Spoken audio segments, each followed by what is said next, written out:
Don't just sell stuff just to sell stuff, because you can't expect to get rich or make any money off of garbage. Hey everyone, what's up? And welcome back to another episode of the Freelance Friday podcast.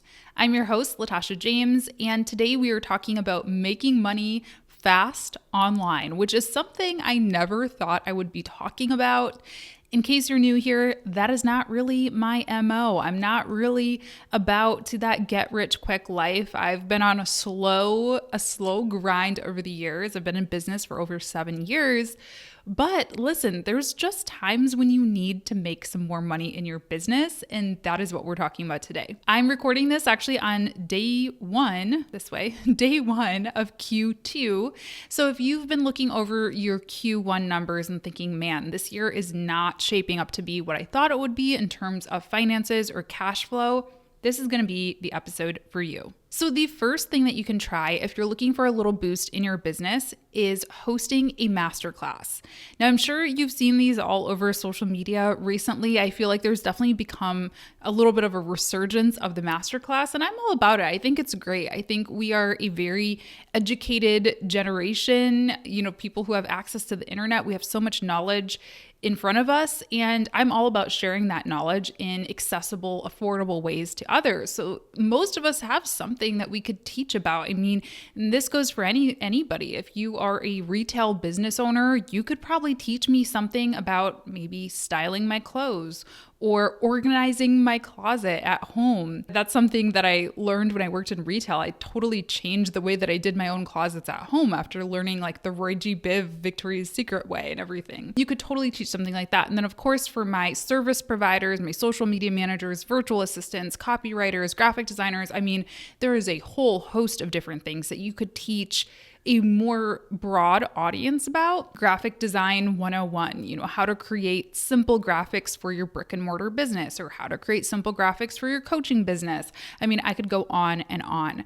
So this is super easy. All you really need is the internet. I mean, I think you need the internet for all these things, and a webcam, a computer, a webcam, maybe a microphone, but honestly, AirPods would probably be okay, and some slides, a video, something like that, some type of educational material, and you can really get going with that right away. There are several different providers or payment processors that you can use to host this private masterclass. Probably the easiest way to do it would be just through maybe PayPal or something that you already have in your business, doing a private password protected Zoom call, which if you want to do the masterclass for longer than 45 minutes, you would need to upgrade, but I only pay $15 a month, I believe it is, for a 100 person meeting. If you want to do a webinar style, you do have to pay a little bit additional, but I definitely think that you can make up that total just by selling tickets for 10, 20, 30 bucks a pop, whatever you wanted to do. This is a great way to reach a lot of people in a short amount of time. You can host up to 100 people or even up to 500 people if you want to upgrade your webinar plan. And helping 100 people through one-on-one coaching or through service would take a whole lot of time. That's not going to be a quick cash injection. So you can announce a masterclass, tomorrow and have it go live in a few days and start making money really immediately as soon as you announce it. Announce it to your email list, your social media platforms, share it in Facebook groups where appropriate, and you never know what could happen. The next tip is actually my personal favorite. You can launch a course. Now, I know what you're thinking. You're like, Latasha, courses take forever, and yes, they can. I mean, I've been working on certain courses forever, literally, but I've also pushed out courses really, really quick. I'll tell you a little story. My video content creation course was created in either March or April 2020, which we all know what happened during that time period. And I had actually lost one of my biggest clients at the time. And I was okay. Like the business was okay. It was still profitable, but I was just getting a little bit nervous. I just felt like I really need to grow my revenue streams and really build out my course library. So I challenged myself to create this mini course in, I think it was 3 or 4 days. It was super, super fast. And it honestly wasn't that hard. And the reason it wasn't that hard is because I surveyed my existing content, meaning I went through all of my old PowerPoints and presentations that I've done, speeches that I've given, workshops that I've hosted, and basically all of the information was already there. I just had to put it together in a branded, slide deck and record some videos and stuff.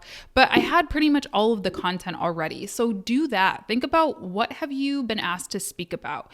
What have you taught your clients? What are some things that keep coming up with your coaching clients, maybe that you often reference and you've created materials for and just haven't really sold those materials individually? I mean, I think we all have something that we're sort of known for. And yeah, that was definitely something that I had been asked to speak on a lot, is video, the power of video, building a YouTube channel, all of that stuff. I actually am going to be hosting a little something over the summer if you're somebody who is looking to get your first course up and off the ground. So stay tuned for that, because I'm really passionate about building online courses. I am a big believer that you should be selling quality. Don't just sell stuff just to sell stuff, because you can't expect to get rich or make any money off of garbage. But I do think that we often overcomplicate knowledge sharing too.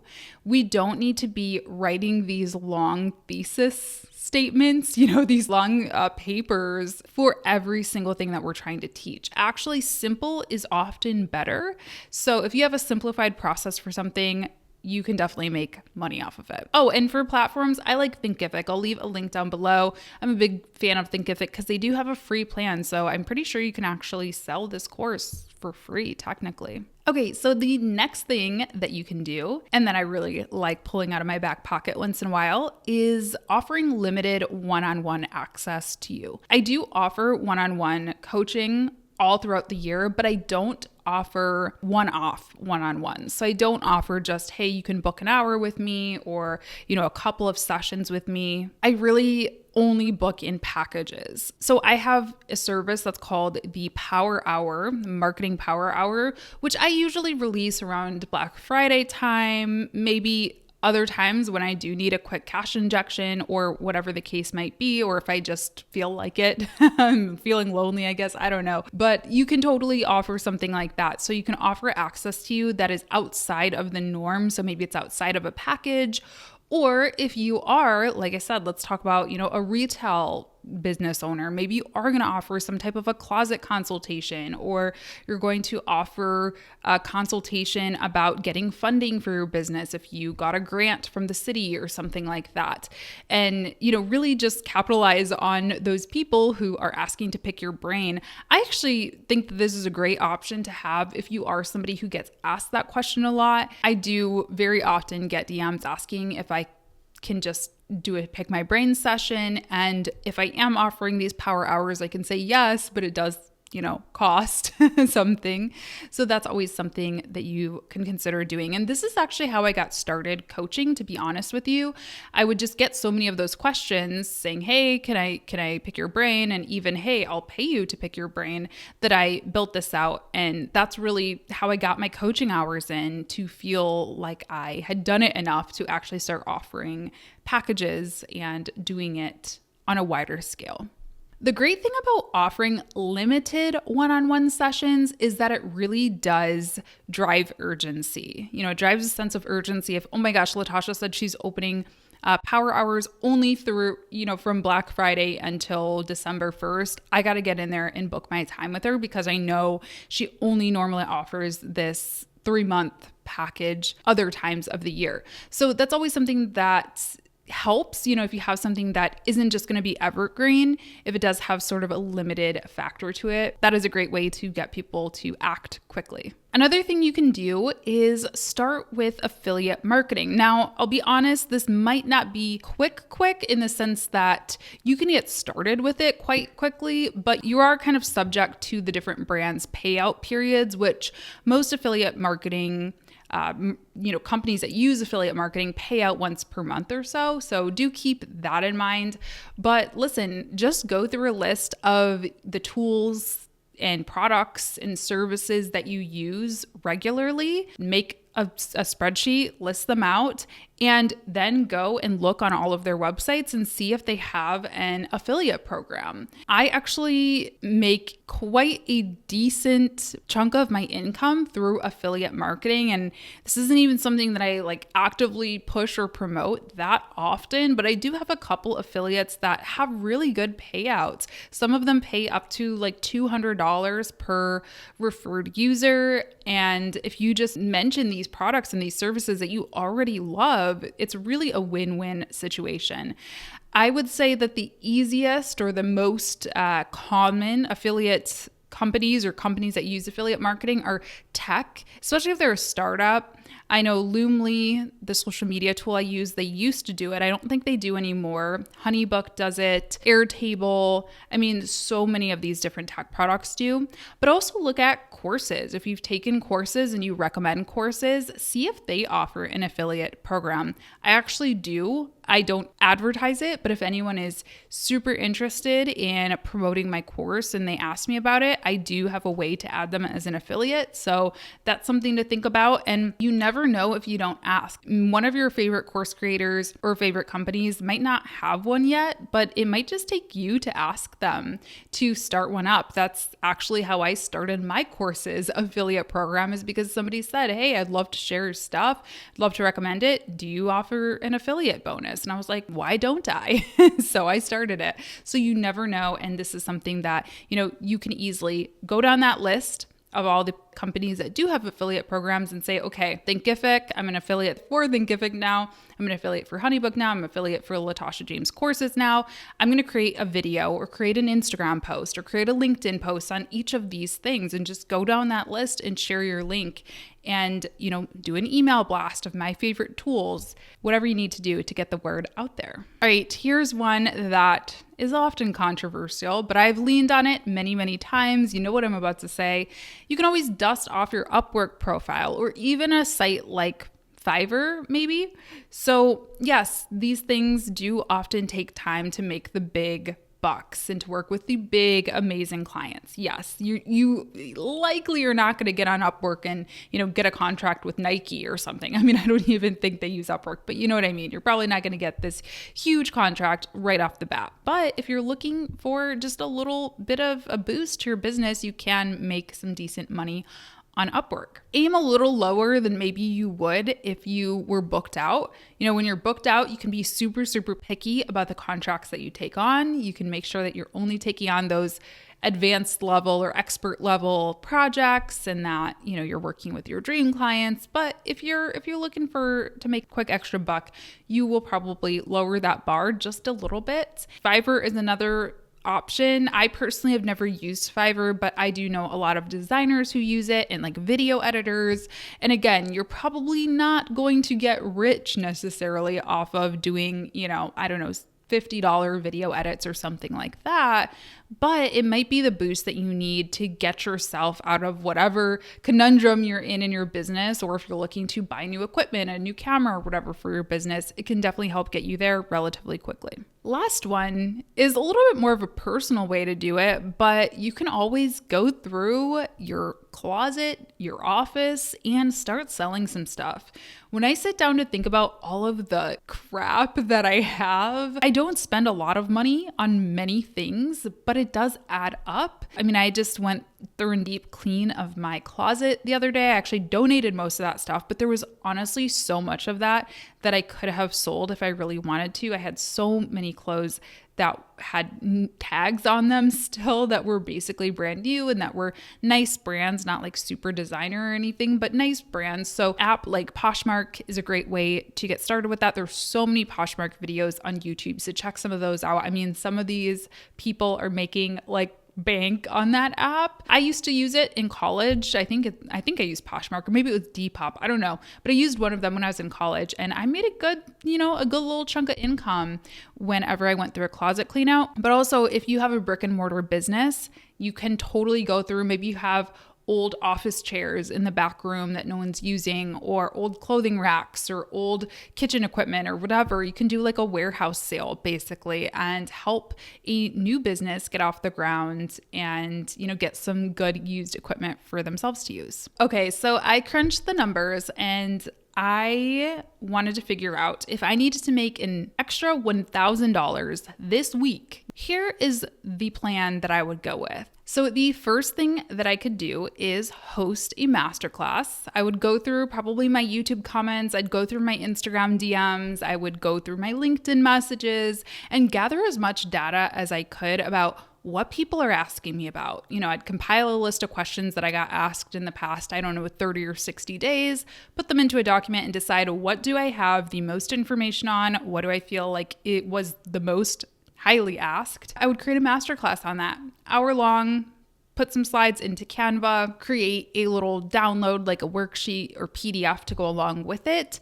And I would start promoting that on YouTube, on my Instagram, on different social media channels. And yeah, I would just build out a quick page on whatever website you use or a quick landing page and host it for, 100 people or so. If I held it for a total of 100 people, tickets could be as low as $10 a ticket. So I could easily make that $1,000 in, one day. Or if I wanted to keep it a little smaller, 75 seats, that would be about $13 per ticket, $20 for 50 seats, and so on and so forth. So you can really play around with the pricing on it.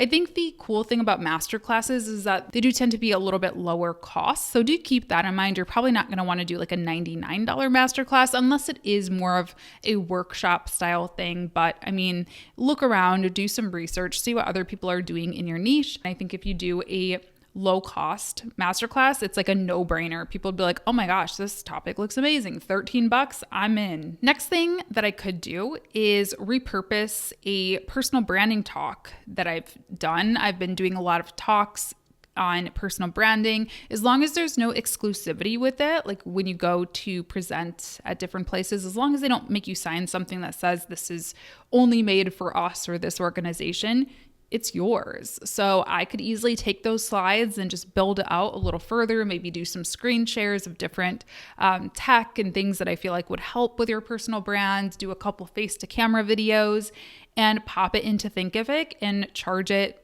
$27 for a mini course or so. If I priced it at $27, I would only need to sell it to 37 people. Doesn't that just not even sound scary? I don't know. When we think about making $1,000, that sounds big. Any number, 1,000, 5,000, 10,000, 20, those numbers all sound huge. But when you break it down by person, it really doesn't have to be that much. And most of us can make a goal to talk to 37 people in a week on Instagram, or to reach them by going live or cold emailing for some cases. You can definitely make a point to talk to and influence 37 people in a week. That's totally doable. Another thing I could do is open up my power hour calls and just say, hey, for a limited time, I'm doing these power hour calls. Make sure to book in soon because I'll only be offering them until, April 15th or whatever the case may be. And I charge $197 for those calls. So I would really need just a little bit over $5 to make that $1,000. So again, totally doable. I already kind of mentioned this one, but I could go through my affiliates. I could go through the spreadsheet I have that has all my affiliate information and make a video on each thing. Every single day I could do, hey, day 1, here is a tutorial on how to use HoneyBook. Make sure to click the link down below, get this discount, whatever. Next day, I might do an Instagram live on Thinkific. The next day, I might do a YouTube video on Airtable, and so on and so forth. So I could just have a week of content, and you could totally make it a fun series for your audience too, or your email list, or wherever you're going to promote this, and just say, hey, this is app week or something, and just share your favorite apps or your favorite creators or or whatever the case may be. I could apply for 10 different gigs on Upwork and, hope that within that 10 applications or pitches, maybe 1 to 2 people would actually respond. Or I could also offer a limited time, sort of repeatable packaged offer. So maybe it's something like an Instagram audit that's relatively easy to turn around. Once you have the formula for it, once you have sort of the fill in the blank spreadsheet and the criteria that you audit for, you can repeat that easily. I could probably do 3 in a day or something like that. So you could offer something like that, or something like a social media brand kit, something that's more of like a package as opposed to a service, a full service. Post that on Fiverr. That's kind of what Fiverr is for, is those quick, easy turnaround things. So you could totally offer something like that at a relatively low cost just to get the funds up. And then the last thing, of course, is I could go through all my clothes.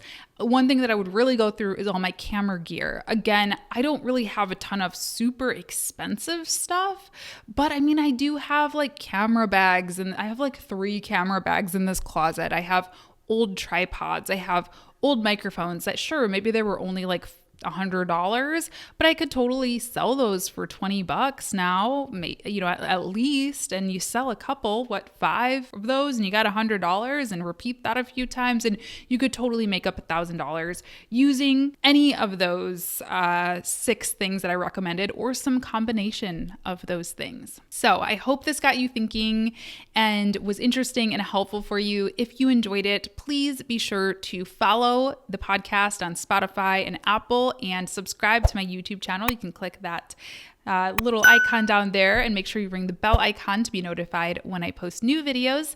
And of course, please leave me a comment if you're watching on YouTube. Let me know what some of your favorite ways to get a quick little cash boost to the business are, and I will see you in my next episode. Thanks so much for tuning in.